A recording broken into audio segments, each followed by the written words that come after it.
সম্পূর্ণ দোকানের স্টাইলে মালপোয়া বানাতে চাইলে এই ভিডিওটি তোমাদের জন্য, স্কিপ করো না। আর হ্যাঁ, রেসিপিটি জানার আগে পেজটিকে সাবস্ক্রাইব করে দিও আর পাশে থাকা বেল আইকনটিকে অবশ্যই ক্লিক করে দিও, যাতে আমার নিত্য নতুন ভিডিও তোমাদের কাছে পৌঁছাতে পারে। চলো তাহলে রেসিপিটি জেনে নেওয়া যাক। আমি মালপোয়াটি বানানোর জন্য 2 কাপ সুজি দিয়েছি। মনে রাখবে, যে পরিমাণ সুজি সেই পরিমাণই ময়দা অ্যাড করতে হবে। এবার আমি 2 কাপ ময়দা ও তার সাথে সামান্য লবণ দিয়ে 1 কাপ মতো চিনি অ্যাড করে নিলাম। আমি এখানে আর 1 কাপ চিনি অ্যাড করব, কিন্তু সেটা শিরা তৈরির সময়। শিরা করব কারণ আমি আগেই বলেছি মালপোয়াটা আমি দোকানের মতো বানাতে চাই। এবার আমি সব মিশ্রণগুলোকে হাত দিয়ে মিশিয়ে নেব। এবার 1 কাপ দুধ অল্প অল্প করে ঢেলে সেটাকে ভালোভাবে মিশিয়ে নিতে হবে। আমি এখানে আর 1 কাপ দুধ অ্যাড করব, কিন্তু প্রথমেই নয়। বলে রাখি, আমি কিন্তু দুধটাকে আগে থেকে জাল দিয়ে রুম টেম্পারেচারে এনে রেখেছিলাম।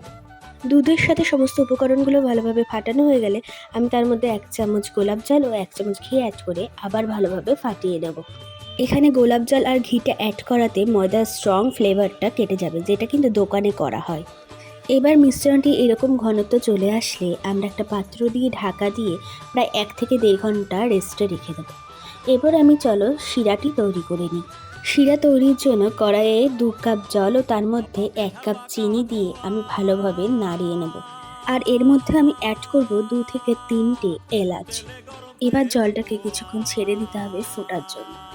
রসটা যখন ফুটতে থাকবে, দেখবে হাতে নিয়ে সামান্য আঠালো ভাব এসছে কিনা, তখনই বুঝবে শিরাটি রেডি। এবার একটা কড়াইয়ে বেশ কিছুটা তেল দিয়ে নেব আর তেলটাকে ভালোভাবে গরম হওয়ার জন্য ছেড়ে দেব। তেলটা ভালোভাবে গরম হয়ে এলে মালপোয়ার ব্যাটারটা কড়াইয়ের মধ্যে ছেড়ে দেবে। এই সময়টা তোমাদের কিছু করার দরকার নেই, দেখবে মালপোয়াটা নিজে থেকেই ফুলে উঠেছে। তারপরে তোমরা এর গায়ে হালকা হালকা করে তেল ছড়াতে থাকবে, দেখবে নিচের থেকে মালপোয়াটা উঠে আসবে নিজে থেকে। এরপর মালপোয়াটাকে আমি এপিট ওপিট করে ভালোভাবে ভেজে নেব।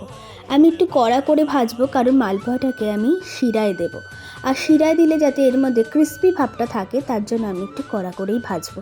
তোমরাও তাই করো। মালপোয়াটা সুন্দর করে ভাজা হয়ে গেছে। এবার এটাকে আমি সরাসরি রসে দিয়ে দেবো। রসে দিয়ে আমি কিছুক্ষণ পর এটাকে আবার উল্টে দেবো। তোমরা তাহলে আরও কটা দেখে নাও। চাঁদের আলো লাগে ভালো, চাঁদনি বছর রাইতে বিহান বেলা লাগে ভালো, পিঠা পুলি খাইতে। চাঁদের আলো লাগে ভালো, চাঁদনি বছর রাইতে বিহান বেলা লাগে ভালো, পিঠা পুলি খাইতে। আহারে আহারে আহারে আহাই আমার, আহারে আহারে আহারে আহা। মালপোয়াগুলো আমার রেডি। এবার তোমাদের সার্ভ করে দেখিয়ে দেওয়ার পালা। বন্ধুই আমার নায়র যাইব মনে তাহার আসে রে, বন্ধুই আমার দেশ যাইব মনে